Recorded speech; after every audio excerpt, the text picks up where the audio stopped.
I'm very, very excited to be hosting this webinar. It is going to be a very interactive one, so please be ready to do your part to make it a success. Right now, I'm very pleased to introduce our speaker, Dr. Chris Sprague. We met a few months ago when Chris reached out to introduce me to his new book and to offer his unique insights on leadership development. I knew immediately that I wanted to share him with all of you. I'm extremely grateful that Chris is offering these free webinars today, as well as permission to record them. Chris will tell you more about his story. Over to you, Chris. Cool. Thanks a lot, Pat. And hello everybody and welcome. Like Pat said, I'm going to do my best to make this interactive. We're going to do a couple surveys. So what I'll do is jump between PowerPoint and Menti. So I'd love to get your feedback and we're going to learn together. The other is with some of the slides, I'll have some questions. So what you can do is drop your answers in the chat. So really intended to be interactive, but we will go ahead and get started. Dun, dun, dun. Okay, so the focus of this workshop is how to be an inspirational leader and how to inspire and elevate others. So very quickly and briefly, what we're going to cover in this workshop. First is a better understanding of inspirational leadership. And all of this is covered in more detail in our book, Lead Without Limits. Sorry, I'm just playing with the where to put people so I can see you. Um, so it's all covered in our book, Lead Without Limits. It's available at Barnes& and Noble, Amazon, wherever you purchase your books. So we'll get into inspirational leadership, but then one of the things we're focused on is not just sharing the theory, but how can you apply it and what are the benefits? And then the goal is at the end of this, we'll go through what are those actions you can take right now to improve as an inspirational leader. And Pat and I were talking a little bit before the workshop, and in a lot of ways, these are not huge change in behaviors. It's incremental or slight mindset shifts that can help you to be a better leader. So, and as I mentioned, I encourage you to participate. If you want to do reactions in Zoom at the bottom, if you want to do hearts, clapping. I don't know if there's thumbs down, so maybe we'll stay away from that one. But I do encourage you to participate. And like I said, there'll be some surveys that we'll put in the chat. So it'll be good for us to do that. So very briefly about myself and Enluma Leadership Group. Our goal is to really grow and develop inspirational leaders at every level of a company or an organization. And the way that we do that's a little bit different is we actually lean on insights and analytics. So, what are those opportunities that you have to improve? Where can you get better? We do workshops where we leverage those analytics. And then early next year, we're going to launch an AI coaching and development tool. So we're really excited about that one. And as I mentioned before, our book, Lead Without Limits, is available now. All of the insights that you're going to see here are covered in that book in more detail. A little bit about me. I've had the opportunity over the last 2 decades or so of leading transformations, large-scale transformations in Fortune 100 companies. And the thing that I'll tell you is I found what was most impactful was not the old school slam your hand on the fist on the table type leadership. It was the leadership where you're looking to elevate and help people, to grow people. They get energized, they get engaged, and you can really achieve some incredible things if you take that approach as opposed to the old school approach. Okay. So, what I'd like to do is share two stories with you. One is the first inspirational leader that I was ever exposed to. And the second is applying these principles, what's possible. So, Um, Now I'm dating myself a little bit. So it was the fall of 93. It was my senior year in high school, and I was excited to take calculus. Now, you might immediately say, well, that clearly illustrates Chris is a nerd. You'd probably be right. But I was excited to take calculus for two reasons. One, it was the highest math in the school, but probably more importantly, it was the teacher, Mr. Michael Gurish. He was fantastic. Hard to believe, but every day we would happily look forward to calculus class. Um, and in his class, he treated everyone equally. So he called everyone by their last name. So it was an even playing field. But the other thing is he made it really enjoyable. And if you're familiar with calculus, a lot of the answers are 0 or 1. And but not in Mr. Gersh's class. If it was 1, it was our Spanish friend Juan. If it was 0, it was the number of Miss Sandstrom's friends. Now, I don't know how he got away with that.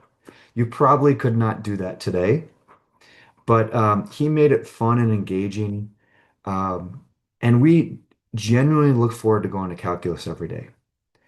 So that goes through the whole year of my senior year, and I finally look back at that. But the impact that I learned actually occurred 6 months after the class was over. You see, I went to University of Delaware. I was a biology major.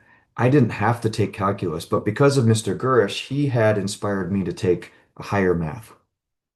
And eh, folks probably know on the call, in terms of most college semesters, when you go from, secondary school, high school in the US to college, you typically cover all of your material in 2 to 4 weeks. And then you go on to learn new material. But what happened was in that calculus class, I realized that we learned more than a college semester of calculus in Mr. Gurish's class. And I thought, wow, here we were happily going to that class every day, and we were incredibly productive and worked so hard, but in some ways we didn't realize it because we enjoyed what we were doing. So that was my first exposure to inspirational leadership, those who inspire others to achieve more and do more, but they do it in such a way that's healthy and sustainable. The second story I want to share with you is I had the opportunity to lead a call center turnaround, and this is at a Fortune 100 pharmaceutical company.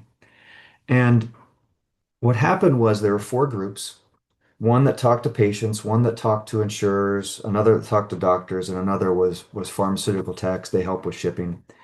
And so patients would call in concerned about the cost of their medication. So as you can imagine, nobody calls in because they're happy of the price of the medication that they're paying. It just doesn't happen. So those were tough calls. But the previous leadership said to these four groups, do your stuff really well, but don't talk or work with the other groups. So it was the definition of a siloed organization. But what we did was first we started a listening campaign. We were just listening to people saying, hey, what do we do well? What don't we do well? And what's one thing you'd do if you had my job that you want me to do right now? And what we found was there was a desire for the organization to be better. We also focused in on our supervisors because we realized our supervisors were not prepared to lead. They were not put in a position to lead effectively. It's the classic, you are a good individual contributor, you're promoted, good luck. And I'm sure we've seen that in a lot of different organizations. So we focused in every month on one topic with the supervisors to help them to be better leaders. Another was we built out a monthly business plan where every month we were looking at our finances and activities. Um, and then another piece is we looked end to end at our processes. And then finally, we built out a multi-year plan to clarify where we were going. And I'll tell you with the multi-year plan, what happened was is it aligned people's ideas and thoughts to where we were going as opposed to where they thought we should go. So what happened? After 2 years, all four groups, their performance metrics improved. The other is when I inherited the team, our culture scores were about 57% positive, one of the lowest we've seen in the company. And when we left, it went from 57 to 76. So we had a 19-point gain in about 2 years. And I'll tell you the piece that I'm probably most proud of was before I went to another role, I was sitting with a few of the leaders and we sat down and we said, okay, who have we helped to improve and get better over these last 2 years? And it was almost 40 people. And that's what I'm really proud of is helping those people grow and develop. It could have been coaching and feedback. It could have been they were in the wrong role, helping them get into the right role. But helping those people grow and develop, that's something that I will never forget. So just wanted to share those two stories with you from the first inspirational leader that I got exposed to, and then also the idea of what's possible with this approach in terms of the impact that you can have. So, all right, we're going to jump into the first survey question. So let me jump over to Menti. Now, if you're not familiar with Menti, this is an online tool that we can leverage to take a survey. So if you go to menti.com on your phone, or you want to do it on your computer, and then the code that you see at the top, 21875099. So at menti.com, it'll ask you for a code, and then you can go ahead and vote on what choice most closely aligns with your personal definition of a leader. Is it the first choice, CEO or business owner? The second is supervisor or manager. The third, subject matter expert. Or the fourth one, anyone, including myself. So if you go ahead to menti.com and you can use code 21875099. And I see we've got 6 responses. So we'll give people another minute or two.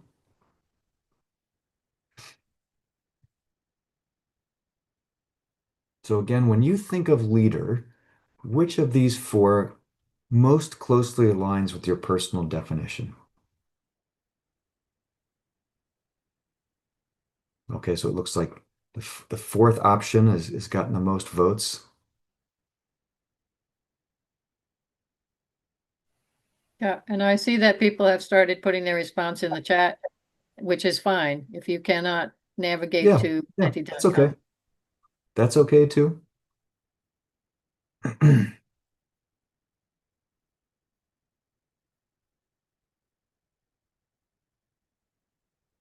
So we've got a few people that are for 3, for 5, for 2, 3. The last option, okay, excellent.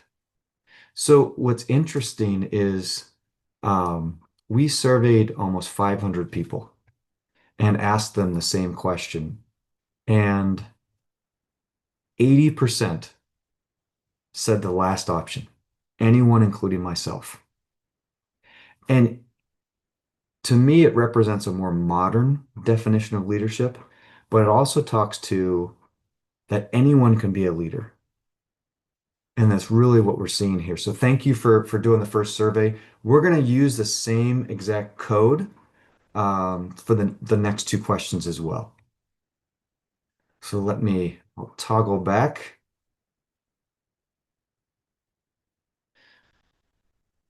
So yeah, so we saw that if you look at it from that survey, it's the most common answer we see is anyone, including myself. Now, the question then becomes, okay, that's good for a leader overall, but then how do you define inspirational leadership?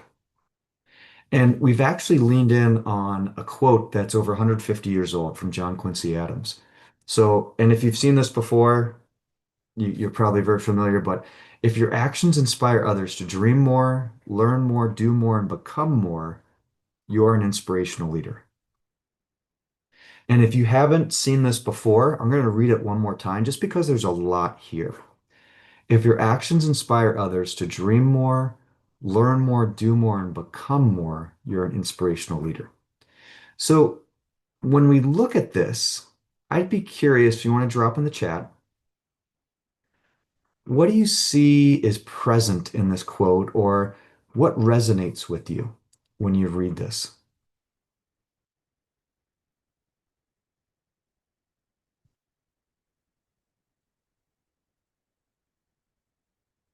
So becoming more. Thanks, Kevin.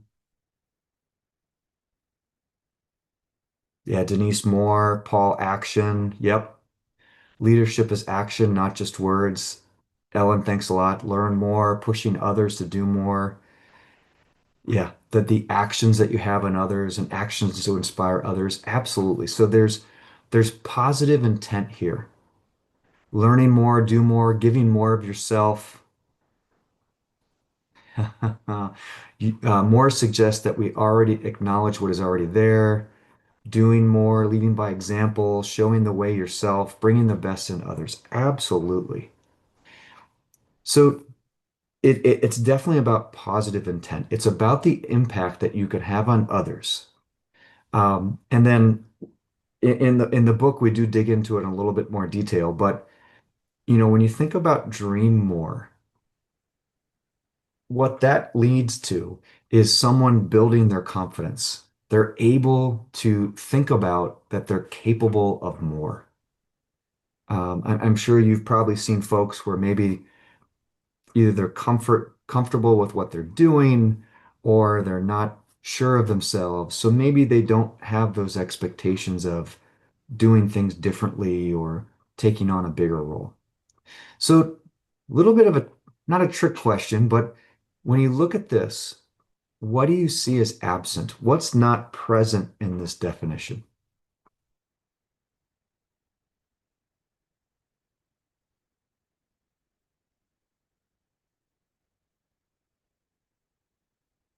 Yeah.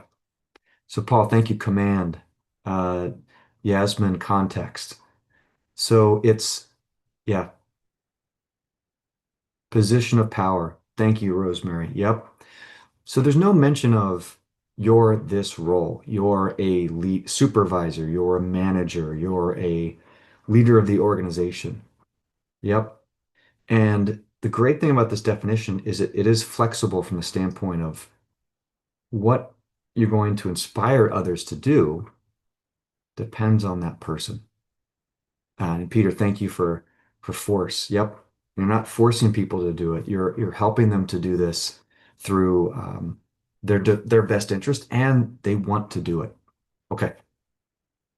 So now let's authority. Yep.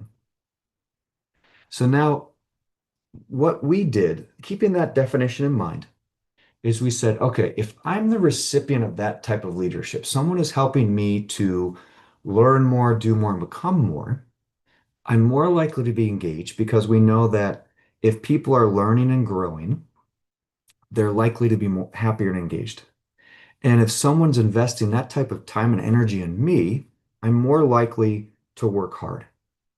So what we did was we looked at how often or the characteristics of work groups, organizations where people actively worked hard and enjoyed what they were doing.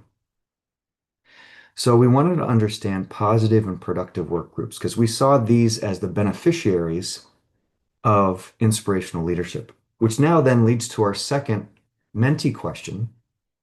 And let me jump over here. So the same code, we'll go to the second question. Dun, dun, dun. Using that same code of 2187 5099, have you ever been part of a group or organization that achieved incredible results and people happily worked hard? So you can think of any group that you've been, it may have been in university, it may have been in a different role, but if you've ever been part of a group or organization that achieved incredible results and people happily worked hard. And I'll take a look at the chat too. Yeah. So look at that. That's amazing. So there's probably another 10 yeses. Yeah, Mary Celine, thank you. Sometimes no. Hey, if you're not sure, that's okay. That's okay. But we're seeing a lot of yeses. And this is really interesting because it's consistent with what we saw. So We surveyed and interviewed over 420 people. And I'll be honest, before we did it, I thought, maybe half of the people had experienced one of these groups at least once in their career. It was 90%. 90% had experienced this once in their career. So I'll jump back over to the presentation.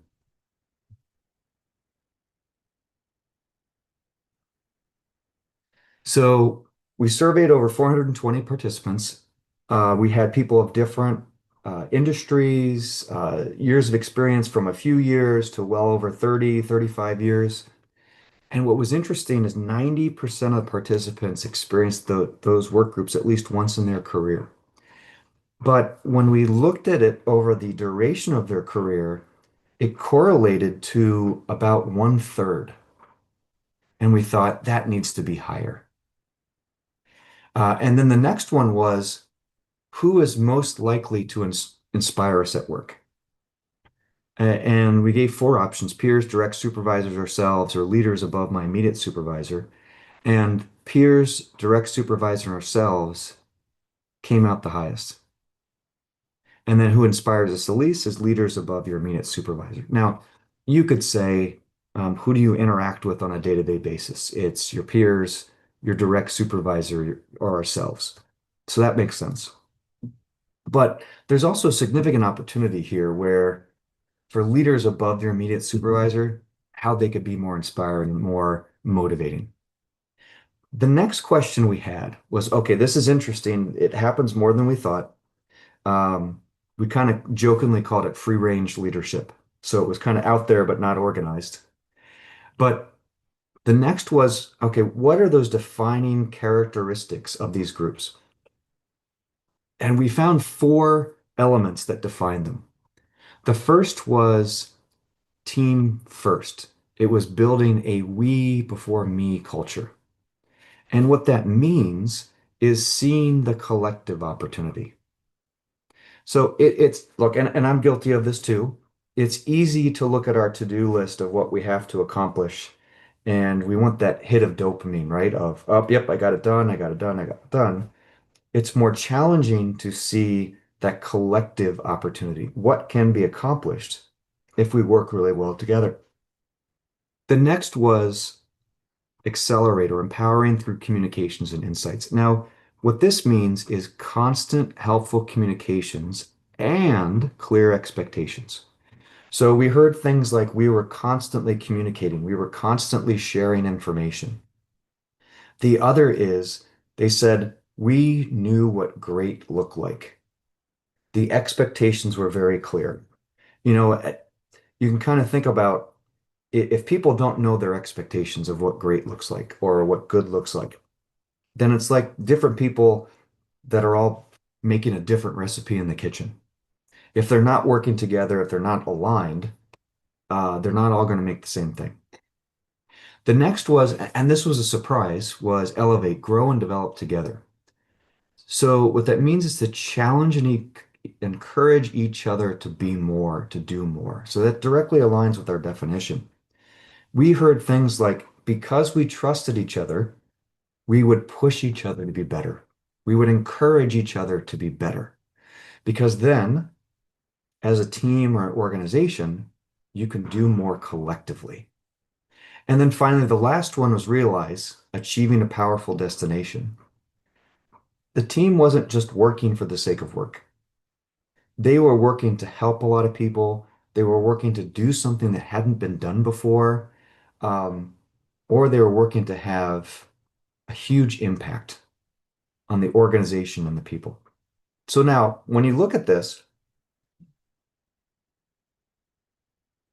if you could, in the chat, you think about, yeah, and that trust each other. Thank you. That's fantastic point. Thank you, Ivy. When you look at this, these four elements of team first, accelerate, elevate, realize, what do you see maybe in current or previous organizations that leaders do well? If you want to drop one of the four in the chat, when you look at those and you think the leaders that I work with today or have recently, which one of these do you think that you're seeing it done well? If you could go ahead and drop that in the chat.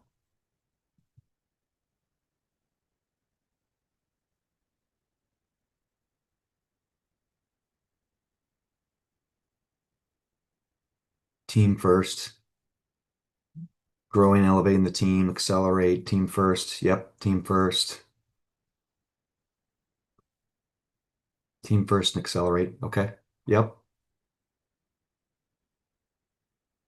Elevate, open communication. So accelerate, growing together, accelerate. Yeah. Yeah. Perfect. The we before me culture. Fantastic. So now on the flip side of that, yeah, thank you. On the flip side of that, where do you see opportunities to be better? Which one of these do people need to work on? So curious. Yeah, sometimes leading from the front, leading from behind. Strategic plans. Yep. Yep. Trusts and open communication, accelerate. And it's interesting because different organizations are going to have different challenges.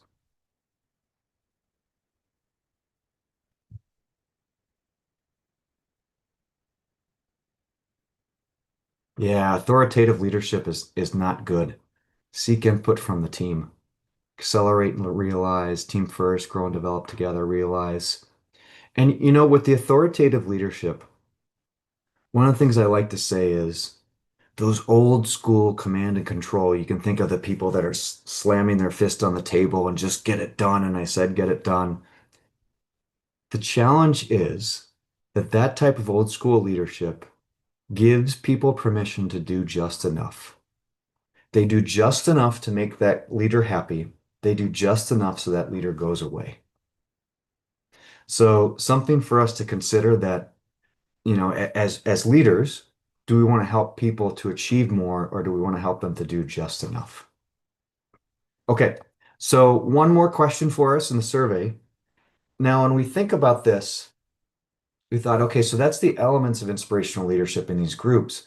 But are there differences between how you would lead, see your peers, a direct report, or an organization? And so what we're going to do is in the same survey, if I can get it to behave, we're going to go to our third and final question, and that is, throughout your career, who has been most likely to help you be your best? Your peers, yourself, your immediate supervisor, or leaders above your supervisor. So you got a couple votes for yourself, immediate supervisor, yourself, your peers. Got a vote for leaders above your supervisor. Yeah, thank you for chiming in. So your peers, yourself, your immediate supervisor, leaders above your supervisor. Hmm.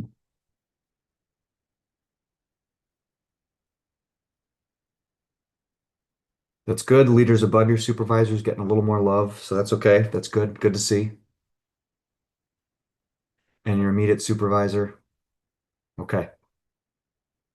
Yeah, and although, I shared the results from before, when you look at this, when you think of how your peers and yourself, how you lead each other and your impact, and then your immediate supervisor, the impact that your immediate supervisor has on you and the leaders above your supervisor, it's different. But really interesting to see that so much of it is self-driven of how you want to be your best. It makes total sense. So if we go back to this guy, when we look at this, we thought inspiration in different roles. At the organizational level, to inspire an organization, there's a clear future direction and an enabling culture. So the expectations for how to behave to enable that clear future destination is very clear.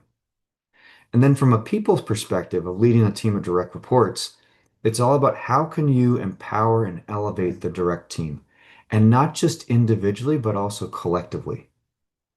Because, I've had the opportunity to lead a number of folks, and I'll tell you, it's very easy to focus on the individual and say, hey, what do you need? How can I help? And then you go to the next team member, the next team member. But it's a little more challenging to say, okay, if you all work really well together, what can you accomplish if you work well? Then finally, the foundational piece, it's create an environment where everyone can be successful. And honestly, what it does is it all ties together towards where the organization's going, that clear future direction. So that enables the people leadership having teams working really well together. It enables great peer collaboration because you should be working towards that better future. Okay. So then together, this is what the model looks like. So we have the three layers of leadership: organizational, people, foundational, and then the four elements of team first, accelerate, elevate, and realize. Now, what we've done is behind this, for each of those layers, we have 360 analytics to see what is the leadership potential for a person, for an individual. And then also, too, what's kind of cool is because this includes foundational, it's when anyone joins the team, joins the organization, it's how do they work with their peers? And then if they're good working with their peers, that's an indication they could be good at leading others. And if they're good leading others, then that could be an indication they could lead an organization. So that's how it all works together. And then the other piece is the layers are additive, they're not distinct. So if I have the opportunity to lead an organization, I still have direct reports, I still have peers, I have to work on all three and not just one. Okay.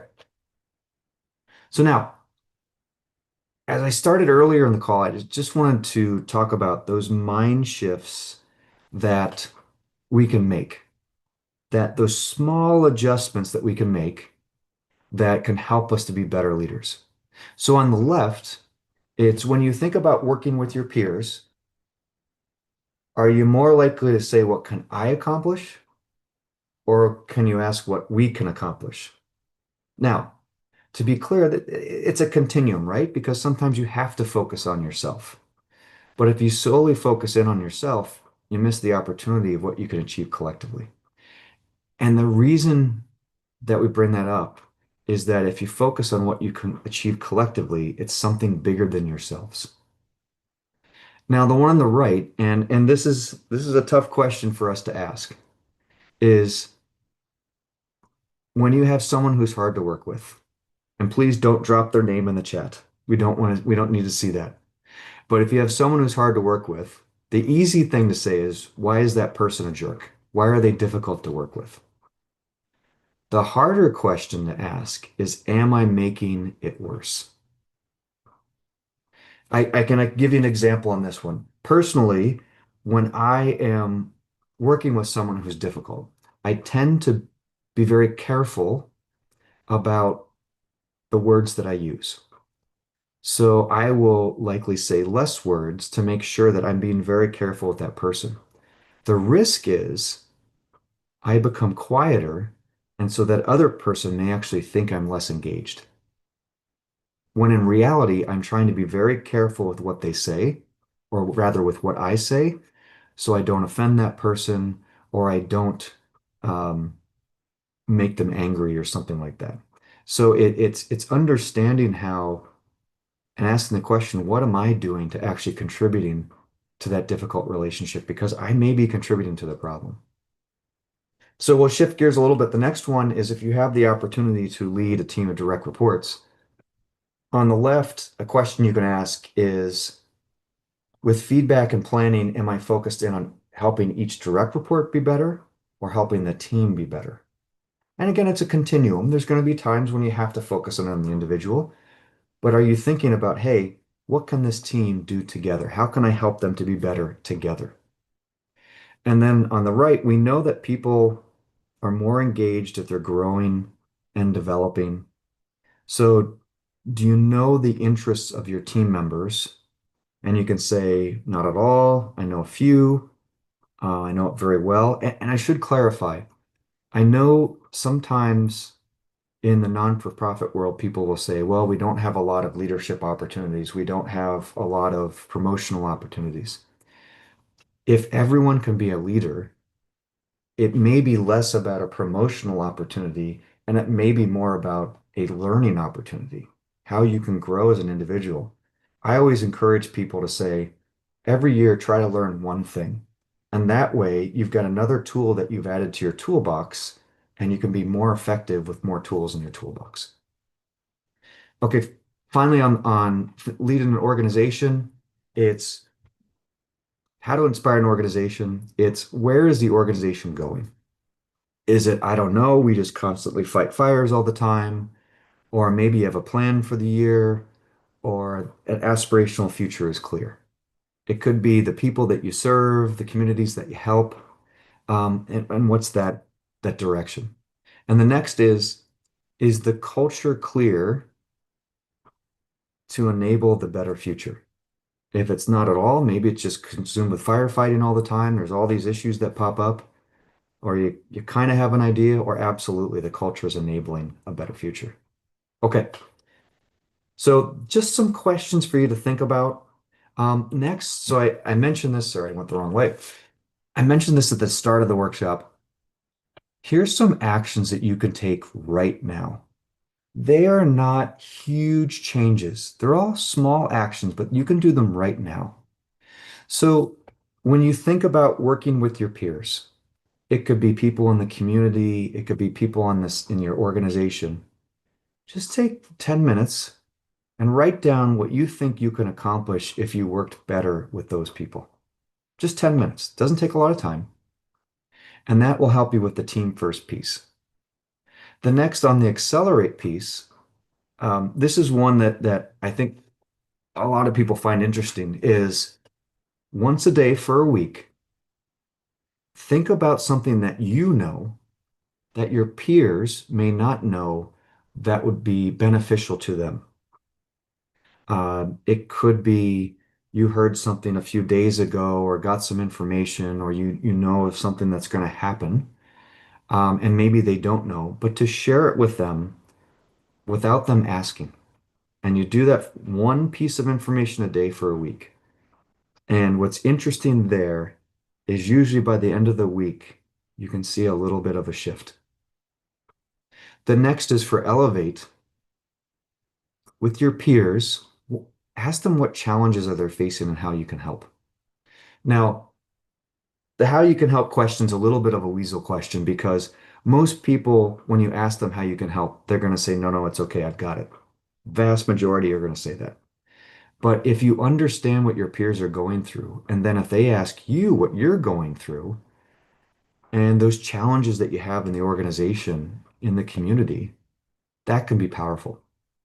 And then finally, with Realize, if you think about in the last month, if you think about where a peer did something really helpful, they went above and beyond, have you thanked them? And if you have not, just go ahead and thank them and say, hey, I really appreciate you doing that. I know you didn't have to do that. So these are four very manageable actions that you can take. And don't take a lot of time.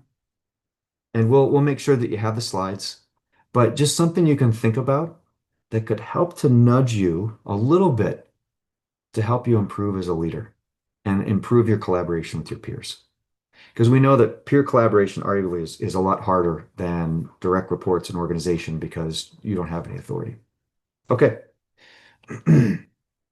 So just one more slide. If we can be of help to you, definitely the book. We do have on-demand courses and live workshops. We have been working with leadership teams, and then early next year, we're going to launch a tool that has 360 analytics, but then you also have access to an AI coach, AI interactive courses, and development planning that's all powered through AI. So more to come on that one, and we're excited to launch that next year. Okay, so with that, I wanted to make sure, excellent, that we had 15 to 20 minutes for questions. What questions do you have? And what I will do, I'm going to stop sharing so that it's easier for me to see the chat. So any questions you may have related to this, or if there's anything, and they can be selfish questions that are related just to yourself, that's fine. It's not a problem.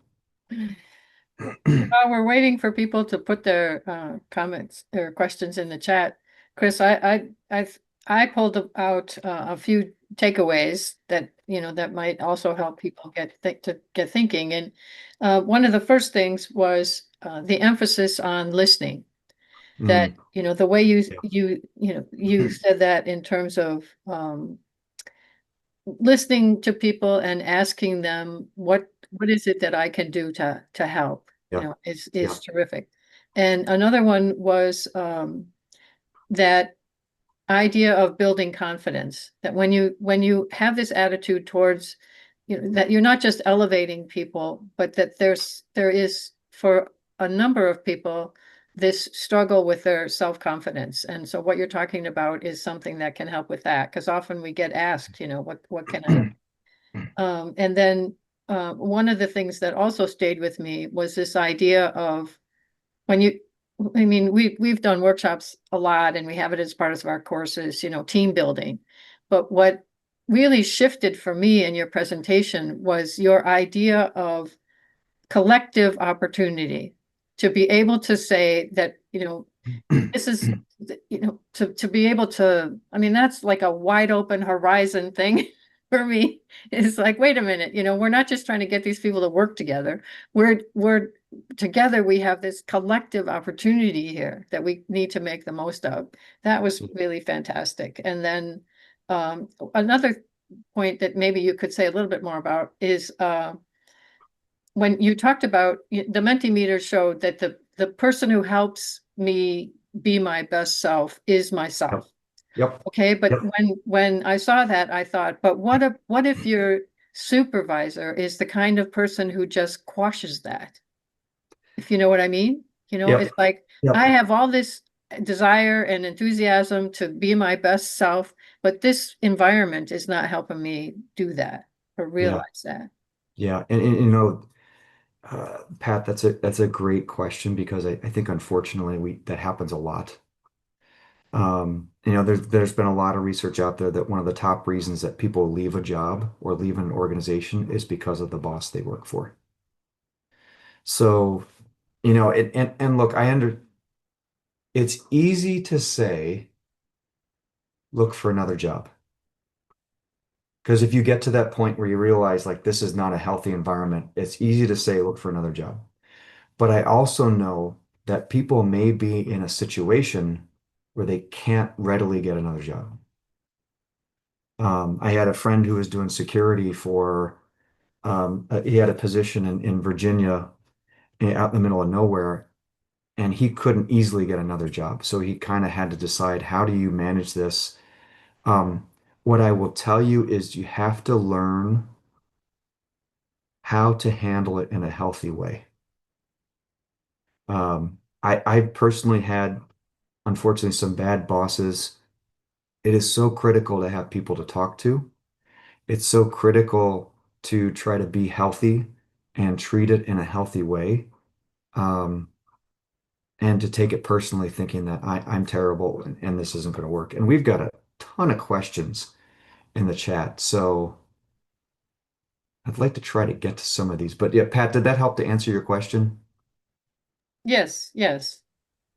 One from DR, how do you activate the action points within a team that where they don't trust each other?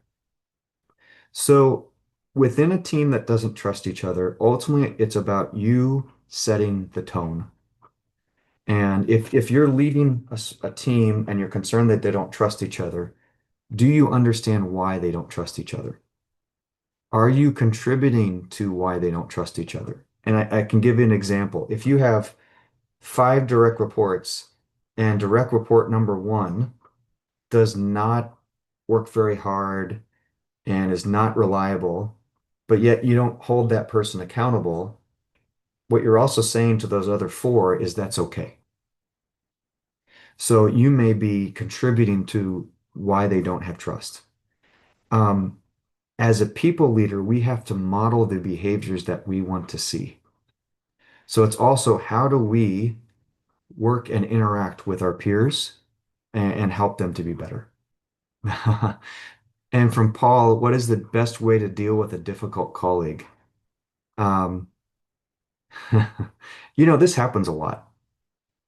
Um, what I'd tell you one thing is try to take the high road as much as you can because sleeping well is not something that's overrated. But it's how do you identify thinking about these models, you can say, look, we have to work together. We have an opportunity to do this. If we work really well together, what can I do to improve the relationship? I first and foremost look at what are you contributing to the problem? And I know that's not an easy question to ask. But then second is, are there things you can change about yourself to make the relationship easier? Maybe you're not contributing to the problem. Um, I had a peer that was arguably the hardest to work with that he would do things for my team that I didn't know about. And there was no visibility, there's no transparency. So what I started doing was every start of the week, I put out what are the big things we're working on, and I made sure that I sent it to him so that he always knew what I was doing for transparency, because then he could never say, hey, I'm not. But then what did start to happen is he started to support some of the stuff we had going on because he did want to help us. So it's understanding that other person and how you can change to make it the best that it can be. It may always be a contentious relationship, but how to minimize that and make it better. Okay. Dun, dun. How can we help our staff to stay inspired to the end? Um, there's a balance between firefighting and an aspirational future. Where is the organization going? Where is the team going? What are you doing? What's crazy is sometimes in non-for-profits, there will be an incredible mission of that profit, but people get burned out because they forget the mission of the non-for-profit. There's some groups I'm thinking about that support literacy or helping the community in need. So you don't want to do it every day, but can you remind people why you're there, what the organization is doing, and how you're helping people? The other is if you keep status quo all the time, it's going to feel like it's just a repetition. But how can you find improvements to help the organization move forward and get better? So that's how you can help them to stay inspired. Um, Next is how do you deal with a supervisor who over delegates? I remember I had a supervisor one time. He and I would always we get a request for work, and I could look at my watch, and within 5 minutes, I would get the email from him that says, "Chris, can you do this?" It was like clockwork, and he never came over. And we were in the same building. He could just it takes 5 seconds to walk over, but he didn't care. Um, you have to be careful because if you start complaining that you have too much on your plate, that they're going to think that you don't want to work hard, which it may not be the case. But if you say, look, I want to make sure these are all done well. I can do this, I can do this, I can do this. I need your help in understanding where to prioritize. What can I do differently to make sure these all get done well? You're not saying, hey, dude, don't delegate this stuff to me, but hey, help me to understand. Now, you have to be careful because sometimes then they might start micromanaging priorities, but to ask them where they can, where you should focus and what are the priorities, that could be a help. But this might be another one where if the over delegation is too much, you might have to say, is it time to look for something else? Dun, dun, dun, dun, dun, dun.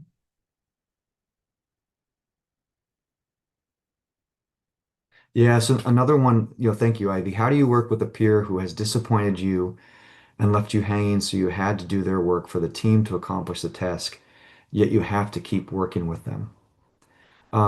With that one, make sure that your supervisor knows what's going on. Now, you have to be careful because you can't say, hey, I'm working with Bob and Bob is terrible, but hey, I just want to make sure that you know what's going on. especially if you have a great relationship with your supervisor, you can be a little bit open with them and just talk about distribution of workload. Um, the hard part is your boss may see that other person's underperforming, but in a lot of countries, a lot of locations, from an HR perspective, you can't know what's going on in terms of coaching and feedback, which makes it tough. So really make sure it's very clear as to who's doing what. The other thing you can do, which I've seen some people do, is if there's a regular meeting or updates on what's happening, to share what's going on and who's doing what, because then everybody's going to see, wait a second, yeah, Bob's not doing anything. Like Bob's name is not next to anything. So what's Bob doing? So to maybe make it clear in a way that is uh, hopefully not biased. Next question from Vitalis. Is it right to say that inspirational leaders are people-oriented? Absolutely. I think that's a very fair question, and it is right to say. Um, when it comes to leadership, this is from Junior. Comes to leadership, I try to emulate how my leader leads us. So as when I eventually have a team of my own, I can grow them and also be the best type of leader. However, I'm not sure if I will be the right kind to kind of copy and paste their leadership style, or do I have to tweak it? The best thing you can do is be the leader that you're supposed to be. You may see something, if you try to emulate that leader above you, if you're doing everything that they do, if I had to guess, if Junior, if you were to look at that leader, my guess is they're not perfect because no leader's perfect. I know when I led people, I was not perfect. I made mistakes. So you can look at what they're doing well, but you can also learn from what they're not doing well. And that can help you to be a better leader. So I would not recommend you to be a carbon copy of the other leader that you have.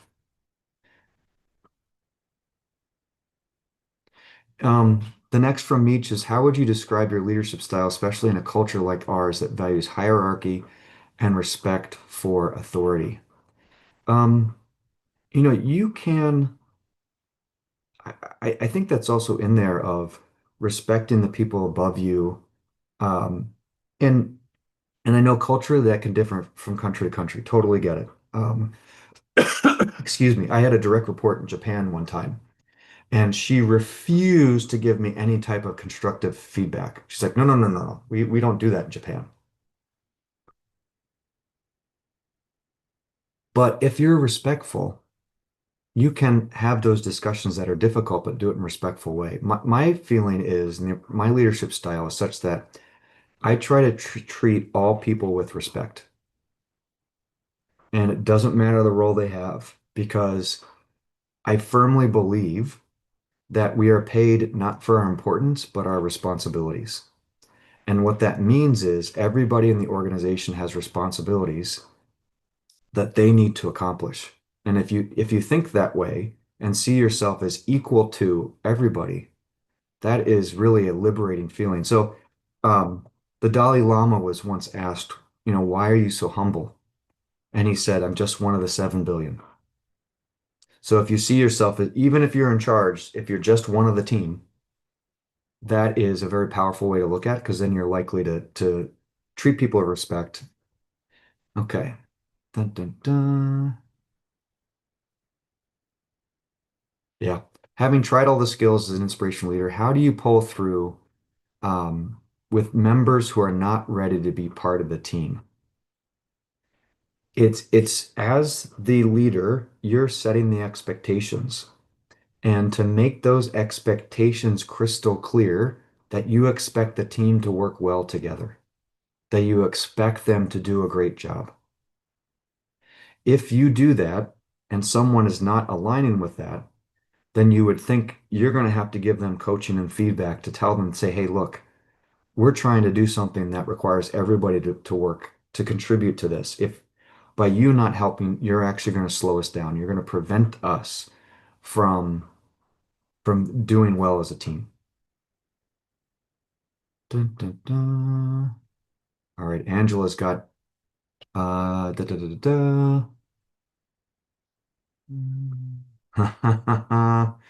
You chatted about interacting with people appropriately, especially problematic. I think it is also important to make mention of handling problematic people too, including performance management as an integral part of leadership and ensuring effective.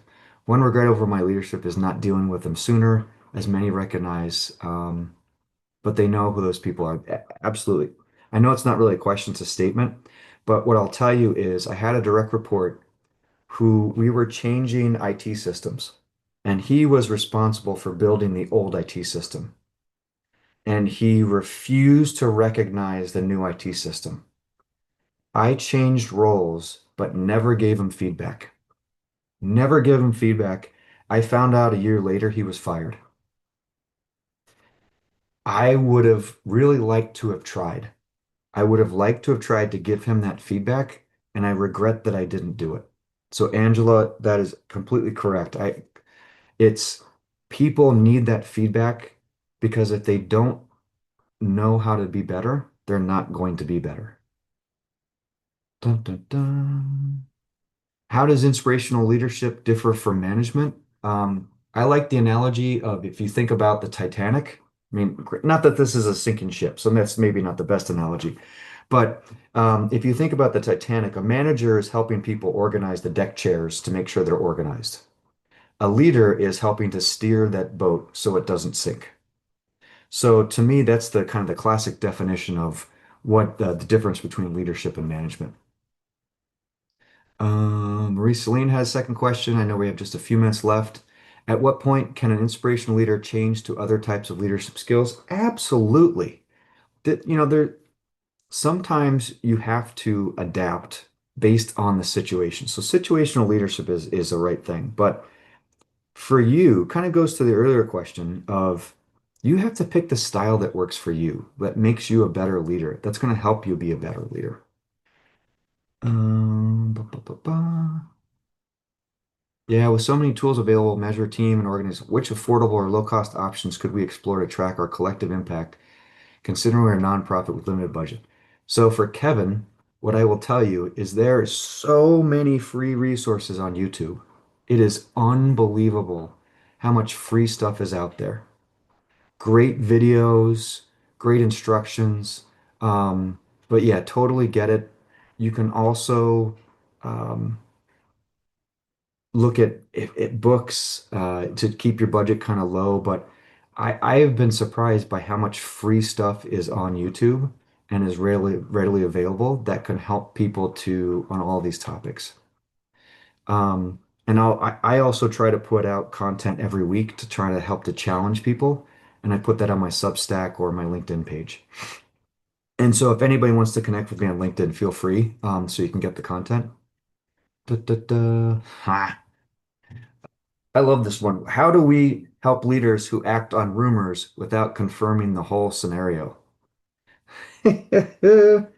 Um, look, it happens. It happens.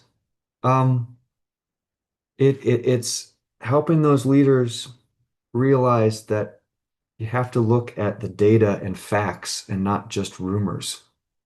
Have to understand what happened because if you run with a rumor and it's just a rumor, how bad does that leader look if they only follow a rumor and not the facts and what actually happened? That you can take such a hit to your image and your credibility. So it's the care with that. Okay. Dun, dun, dun. And I'm just going to do one or two more. In terms of team members who have negative energy, it's setting expectations if you're the leader and making sure that they know what is acceptable, what's not acceptable. Um, hmm. How do I improve my listening skills, especially when handling a situation nearby whereby I know the team member is on the wrong and is trying to defend myself? A great resource that you can use for this is the book Crucial Conversations. Because what it does is it talks about using specifics and using scenarios so that you're not attacking that person. Is you to understand the situation and say, hey, I saw X, Y, and Z happen. Maybe I'm wrong, but the impression I get is this. So great book, Crucial Conversations for that, coaching, feedback, and also it's peer coaching. Um, Hoi. And then Vicky's been asking a boatload of questions, but no, thank you. So, how about this, Pat? Maybe what we can do is we got a lot more questions. If I can get a copy of these, we'll take them from the chat. I'll do my best to respond to them, and then maybe we can send those out. Oh, sure, sure. That's a very generous offer. And I put what I believe is the link to your LinkedIn page. Maybe you have another one. I put it in the chat. Okay. But again, thank you, everybody. We're out of time. I know there have been a few people who I had to admit here towards the end, and maybe they got the time wrong, but we will be sending out a recording, and Chris offered to send out the slides as well. So if you just joined us within the last half hour or 20 minutes or so and missed the first half of this, we are going to bring this to a close. And Chris, I'm sure, I mean, we've been getting the emojis, we've been getting thank yous. This is really terrific. Yeah.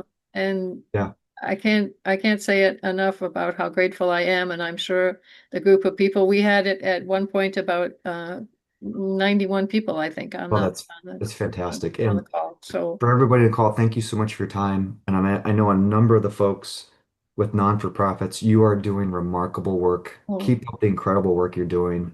It is truly, great stuff. And thank you for the opportunity. yeah, I just realized I didn't hit the send arrow for It's that. okay. It's okay. I was unmuting myself, I guess. Yep. Yep. All No right, worries. everybody. All right. Thanks, everybody. Again, Take have a care. great night, have a great morning, have a great day, wherever you're from, and Yep. we hope you'll stay in touch. Thanks so much. Yeah. Take care, Bye. everybody. Thank you, Chris. Bye-bye. Yep.